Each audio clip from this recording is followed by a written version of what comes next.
আচ্ছা, যারা তাবিজ করে বা কুফুরি কালাম পড়ে মানুষের শরীর খারাপ করার চেষ্টা করে তাদের হাত থেকে বাঁচার উপায় কি?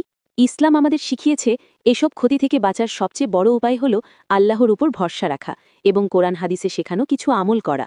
রাসূল সাল্লাল্লাহু আলাইহি ওয়াসাল্লাম বলেছেন, যে ব্যক্তি রাতে আয়াতুল কুরসি পড়ে ঘুমাবে তার জন্যে আল্লাহর পক্ষ থেকে একজন পাহারাদার নিযুক্ত থাকবে এবং সকাল পর্যন্ত কোনো শয়তান তার কাছে আসতে পারবে না।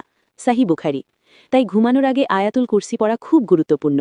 এছাড়া রাসূল সাল্লাল্লাহু আলাইহি ওয়াসাল্লাম প্রতিদিন সকাল ও সন্ধ্যায় সূরা ইখলাস, সূরা ফালাক ও সূরা নাস ৩ বার করে পড়তেন এবং বলতেন, এগুলো তোমাকে সব ধরনের অকল্যাণ থেকে রক্ষা করার জন্য যথেষ্ট। তিরমিজি। আরেকটি গুরুত্বপূর্ণ আমল হল ঘরে সূরা বাকারা তেলাওয়াত করা। রাসূল সাল্লাল্লাহু আলাইহি ওয়াসাল্লাম বলেছেন, তোমরা তোমাদের ঘরকে কবর বানিও না। যে ঘরে সূরা বাকারা তেলাওয়াত করা হয় শয়তান সেই ঘর থেকে পালিয়ে যায়। সহিহ মুসলিম।